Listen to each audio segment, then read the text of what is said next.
Alright guys, the time to start a YouTube channel is right now. Today's video, we're going to talk about what do you need to become a content creator? What equipment do you need to purchase or do you need to have to even start making YouTube videos, to even start your journey into content creation?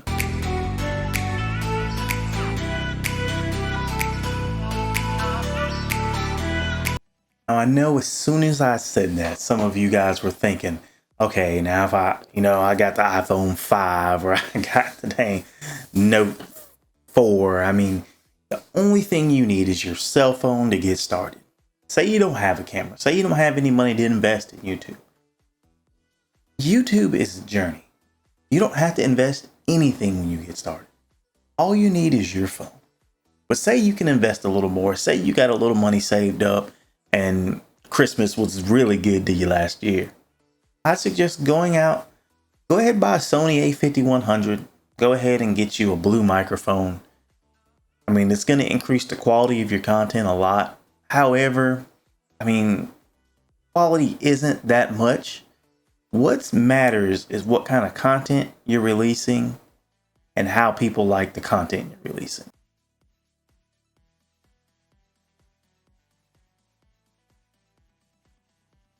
We're going to go ahead and talk about some of the items I recommend you have when starting your journey on content creation.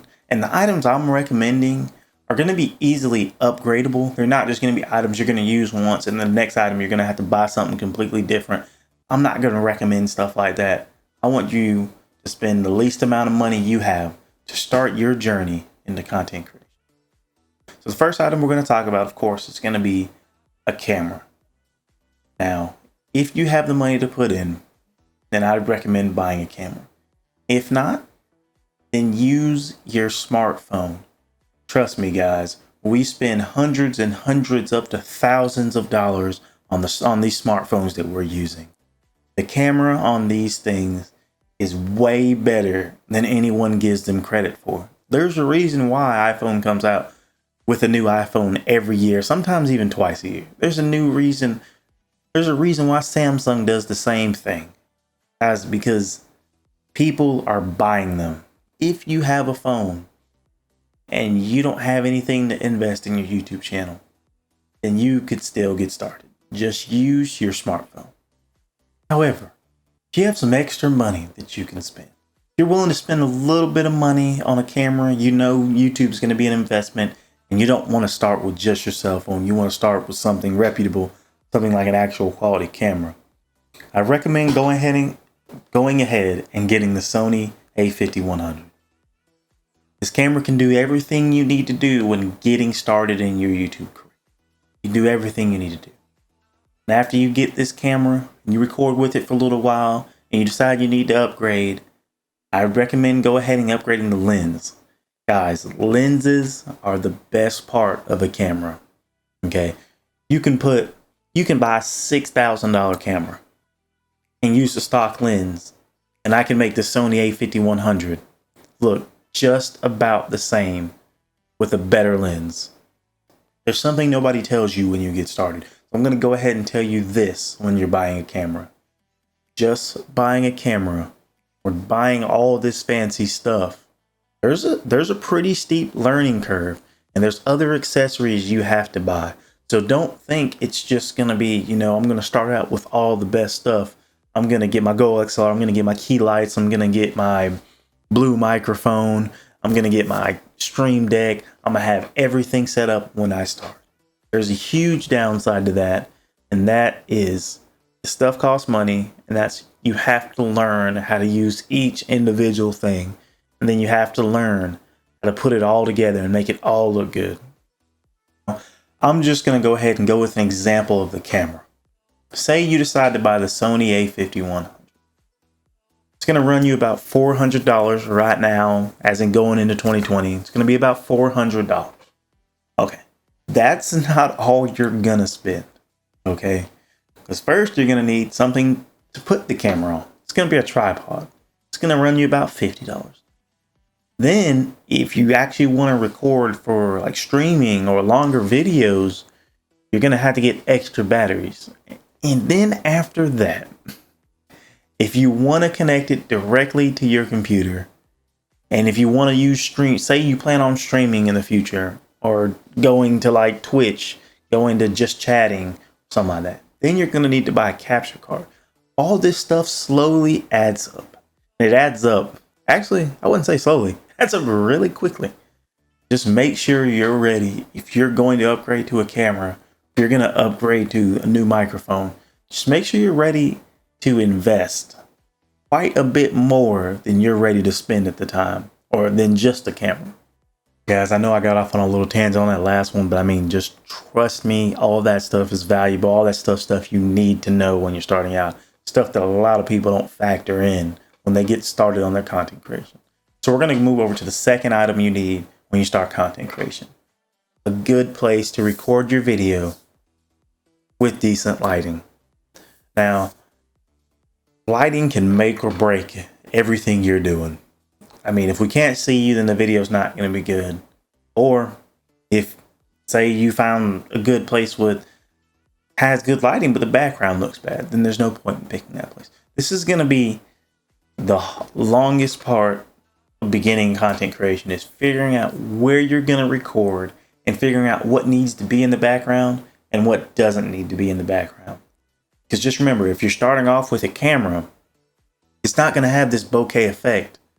Or if you're starting off with a phone, it's not going to have this bokeh effect that the camera has, and it's going to see how it's blurring everything behind me. If you're starting off with a phone, it's not going to do that. Some phones try to simulate that, but those are the newest phones, brand newest phones that just come out. They try to simulate it. Sometimes it doesn't work too well. So just make sure you have to remember what's in your background. Do you want what's in your background to be there? We're going to move on to the lighting, as lighting is really important. Lighting helps distinguish you from the background. The background shouldn't be more brightly lit than you are, because then you just blend in. You need to create some depth in your videos. You need to be able to tell you from the background immediately as soon as the video starts. So when you decide on where you're picking, make sure you look at the lighting. Make sure you sit down. Make sure you record a test video of what it's going to look like with you and what it's going to sound like with you being in that spot. Also, if you're recording somewhere with a window, make sure to record at different times of the day to see what the lighting is going to look like. To see if you can find, say you don't have money to go out and buy some new lights or buy some lighting for your setup. Just make sure you record at the time of day that makes you look good with, like, say you're going to record next to a window and the window is going to be the natural light coming on your face.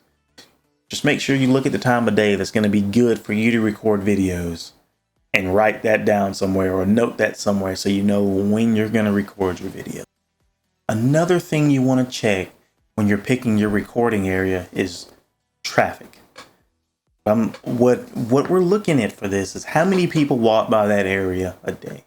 When do people walk by that area? Do people move stuff around during that area? So if you're going to record in, like, the kitchen, how often do people come and sit down? How often do people move stuff around?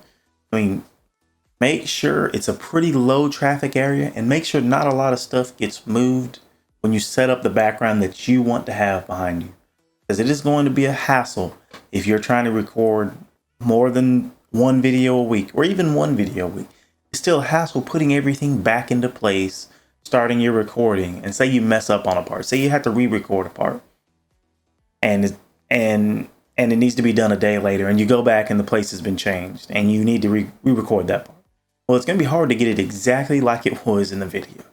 So make sure you try to pick the lowest traffic spot possible and a place with decent lighting for the majority of the day. I'm not going to say all day because sun goes down. I mean, just make sure you have ample time to record in that spot, and not just like an hour when the sun hits it just right and then it's gone. All right, guys, after you found that spot, after you got the lighting set up, you know when you can record, you know when everything's going to happen. And that's all you need to start recording a video. That's all you need. Just go ahead and set your camera, set your phone up, make sure the lighting and everything, run a couple test videos. And when that spot's ready, that's all you need to start recording. So you should go ahead and start recording. But before you start recording, I'm going to go ahead and release one more video probably going to be a little later on this week. That's going to talk about, or the beginning of next week.